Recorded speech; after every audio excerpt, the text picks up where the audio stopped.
जय श्री राधे राधे। आने वाले 10 नवंबर को आंवला नवमी है। जी हाँ, ये बहुत ही ज़्यादा महत्वपूर्ण तिथि है। इसके नाम से ही पता चल रहा है अक्षय नवमी।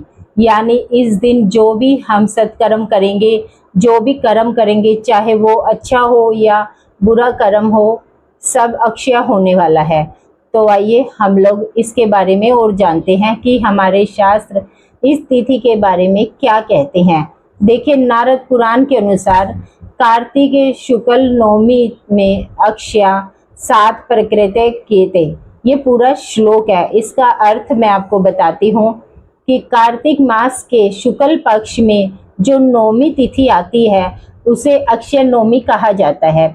उस दिन पीपल वृक्ष की जड़ के समीप देवताओं, ऋषियों तथा पितरों का विधि पूर्वक तर्पण करें और सूर्य देवता को अर्घ जरूर दें।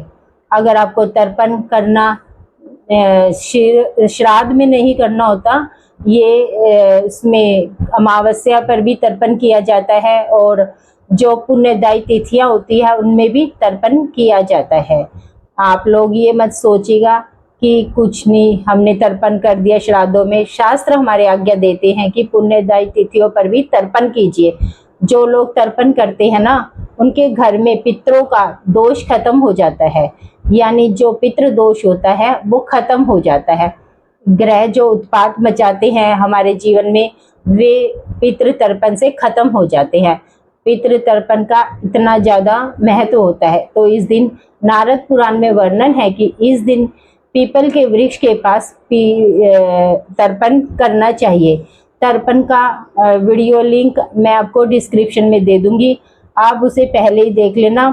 और इस दिन 10 नवंबर को आप लोग पितृ तर्पण जरूर करें, किसी पीपल के वृक्ष के नीचे बैठकर। ठीक है, फिर बहुत ही सरल विधि से मैंने उसमें बताया हुआ है।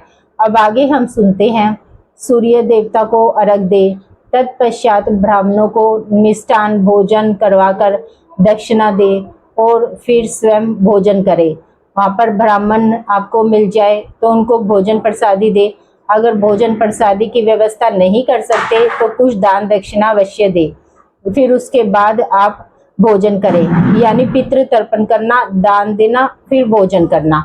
इस प्रकार जो भक्ति पूर्वक अक्षय नवमी को जप, दान, ब्राह्मण पूजन, होम करता है, उसका वह सब अक्षय हो जाता है। ऐसा ब्रह्मा जी का कथन है। तो कार्तिक शुक्ल नवमी को दिया हुआ दान अक्षय होता है, अतः इसको अक्षय नवमी कहा जाता है। इस दिन आप यज्ञ पूर्वक दान कीजिए। क्या दान करना है? देखिए, जिसको भी जो जरूरतमंद लगे उसको वो दान करे। गरीबों को वस्त्र दे सकते हैं। अन्नदान सबसे श्रेष्ठ बताया गया है। अन्नदान कर सकते हैं, गौ को चारा दे सकते हैं, ब्राह्मण आदि को दक्षिणा दें और आपका किया हुआ जितना भी पुण्य है सब अक्षय हो जाएगा। अक्षय एक होता है अक्षय, शेय यानी नाश, एक होता है अक्षय जिसका नाश ना हो, उसको अक्षय कहा जाता है। तो ऐसा पुण्य मिलता है जो इस जन्म में हमारे काम आता ही है, अगले जन्म में भी काम आता है। ये बैंक बैलेंस बनाने में व्यक्ति लगा रहता है, ये आपके पुण्य बैंक बैलेंस बनाने में लगे हैं। तो आप अपना बैंक बैलेंस पुण्य में बढ़ाइए। शास्त्र क्या कहता है आगे देखते हैं। स्कंद पुराण, नारद पुराण, सभी पुराणों के अनुसार कार्तिक शुक्ल पक्ष नवमी युगादि तिथि है और बहुत महत्वपूर्ण तिथि है। इसको जरूर सुनिए। इसमें किया हुआ दान, होम अक्षय जानना चाहिए। देखिए, ये श्लोक है, इस श्लोक देख लीजिए। अब इसका अर्थ हम लोग सुने। अर्थ है ये कि प्रत्येक युग में 100 वर्षों तक दान करने से जो फल मिलता है वह युग आदि काल में एक दिन के दान से प्राप्त हो जाता है। युगे युगे वर्षशते दानम युगादि काले वसंत फलम। यानी मान लीजिए आप त्रेता युग में 100 वर्ष तक दान करें, द्वापर में जब भगवान कृष्ण थे तब 100 वर्ष तक दान करें, सतयुग में आप 100 वर्ष तक दान करिए। 100 वर्ष के दान के बाद जो पुण्य फल होता है ना, वो एक दिन यानी अक्षय नवमी के दिन दान करने मात्र से, एक दिन दान करने मात्र से 100 वर्षों का दान का पुण्य फल हमें मिल जाता है। इतना पावन फूल तिथि है ये, तो ऐसी महत्वपूर्ण तिथि है, इसे खोइए मत और दान जरूर करिए। देवी पुराण के अनुसार कार्तिक शुक्ल नवमी को व्रत, पूजा, तर्पण, अन्न आदि का दान करने से अनंत फल की प्राप्ति होती है। देखिए कितने सारे पुराणों का रेफरेंस है, ये देवी पुराण का रेफरेंस है जो मैंने बताया, जो सबके अंदर कहा गया दान जरूर करें। और अब आगे सुनिएगा, कार्तिक शुक्ल नवमी को धात्री नवमी भी कहते हैं, यानी आंवला नवमी। धात्री माता को भी कहा जाता है, माता का समान ध्यान रखने वाली तिथि है धात्री ना। स्कंद पुराण के अनुसार अक्षय नवमी को आंवला पूजने से स्त्री जाति के लिए अखंड सौभाग्य और प्रेथा पूजा से शांति, आयु व संतान वृद्धि होती है। जो कि स्त्रियां हो वो इस दिन जरूर आंवले का पूजन करें। देखिए इससे सौभाग्य की प्राप्ति होती है, आपके जो पतिदेव हैं उनकी आयु दीर्घ होती है, वे दीर्घ आयु होते हैं, संतान की आयु दीर्घ होती है। अब इसका मतलब ये नहीं है कि केवल इसी दिन स्त्रियां ही आंवले का पूजन करें, ऐसी बात नहीं है। इस दिन आंवले का पूजन सभी को करना है, स्त्री पुरुष हो, बालक हो, बच्चा, कोई भी कुंवारा हो या शादीशुदा हो, सबको करना है, चाहे विधवा भी हो, सभी को इस दिन आंवले के वृक्ष का पूजन जरूर करना है। आंवले के वृक्ष में सभी देवताओं का निवास होता है। यह फल भगवान विष्णु को अति प्रिय है।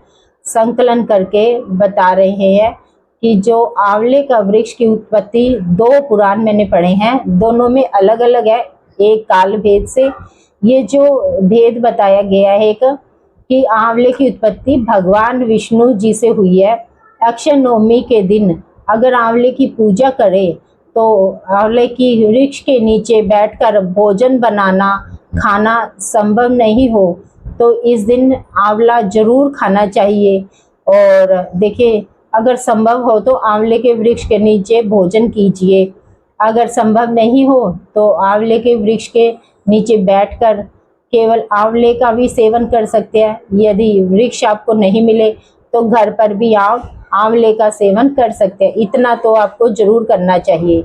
ऐसी मान्यता है कि कार्तिक शुक्ल नवमी तिथि को आंवले के पेड़ से अमृत की बूंदें गिरती हैं और यदि इस पेड़ के नीचे बैठकर व्यक्ति भोजन करता है तो भोजन में अमृत के अंश आ जाते हैं, जिसके प्रभाव से मनुष्य रोग मुक्त होकर दीर्घ आयु बनता है। चरक संहिता के अनुसार अक्षय नवमी को आंवला खाने से महर्षि च्यवन को फिर से जवानी यानी नव यौवन प्राप्त हुआ था। और देखिए महर्षि च्यवन कौन थे? हम जो च्यवनप्राश खाते हैं ना, सबको पता होगा च्यवनप्राश क्या है। ये महर्षि च्यवन ने बनाया था और उन्हीं के नाम से ये च्यवनप्राश बना। उन्होंने 64 प्रकार की जड़ी बूटियों से च्यवनप्राश का निर्माण किया था, जिसकी मुख्य आंवला होती है। और अब आगे हम भी आंवले महिमा सुने इसी आंवला नवमी की। माताओं बहनों के लिए विशेष कि आंवला नवमी पुत्र को देने वाली है। एक प्रचलित कथा के अनुसार एक युग में किसी वैश्य की पत्नी, एक वैश्य यानी जो बनिया कहते हैं, अग्रवाल कहा जाता है, किसी युग में वैश्य की पत्नी को पुत्र की प्राप्ति नहीं हुई तो अपनी पड़ोसन के कहे अनुसार उसने एक दूसरे बच्चे की बलि भैरव देव को दी थी। पड़ोसन ने कहा कि तुम बलि दे दो बच्चे की, फिर तुमको संतान उत्पन्न हो जाएगी, लेकिन इससे उल्टी कर्म का फल मिला उसे। महिला कुष्ठ की रोगी हो गई। इसका वह पश्चाताप करने लगी और रोग मुक्त होने के लिए गंगा की शरण में गई। तब गंगा जी ने उसे कार्तिक शुक्ल पक्ष की नवमी तिथि को आंवले के वृक्ष की पूजा कर आंवले के सेवन करने की सलाह दी थी। और फिर आंवला नवमी ही है जिस पर महीना ने गंगा जी के बताए अनुसार इस तिथि को आंवले की पूजा कर आंवला ग्रहण किया था और वह रोग मुक्त हो गई थी। इस व्रत व पूजन के प्रभाव से कुछ दिन बाद उसे दिव्य शरीर और पुत्र रत्न की प्राप्ति हुई थी। तो ये आंवला नवमी कथा है, शॉर्ट कथा है जो मैंने आपको बताई।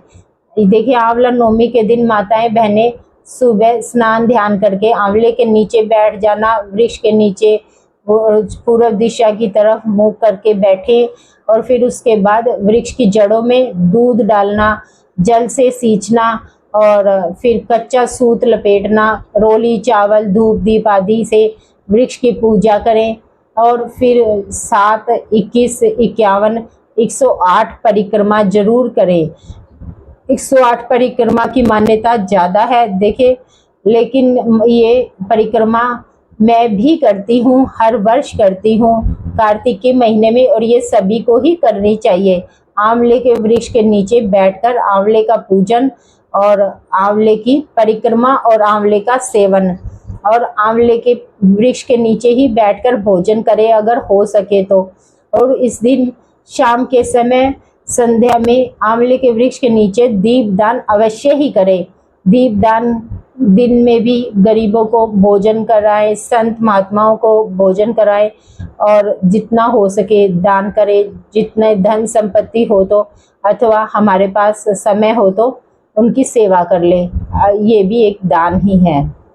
और सबसे महत्वपूर्ण बात, आप इसके अंदर जो भी जप करेंगे सब अक्षय फल देने वाला है। गुरु मंत्र जिसने लिया हुआ है वो गुरु मंत्र का जप करे, अथवा तो भगवान का नाम जिसको अति प्रिय है वो भगवान के नाम का जप करे, जिसका पुण्य ऐसा मिलेगा कि अक्षय होने वाला है। इस पुण्य का नाश कभी नहीं होगा।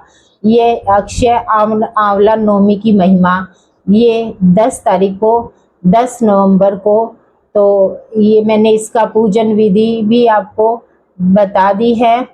और आपको अगर वीडियो अच्छी लगी हो तो वीडियो को ज़रूर लाइक करें, कमेंट बॉक्स में लिखकर बताएं कि आपको मेरे द्वारा बताई गई पूजा विधि कैसी लगी, और ज़्यादा से ज़्यादा वीडियो को शेयर करें प्लीज़, रिक्वेस्ट, और सब्सक्राइब ज़रूर करें। सर्वे भवन्तु सुखिनः, सर्वे सन्तु निरामः, सभी लोग सुखी रहे, ये हमारे सनातन धर्म की प्रार्थना है। तो राधे राधे, जय श्री राधे राधे।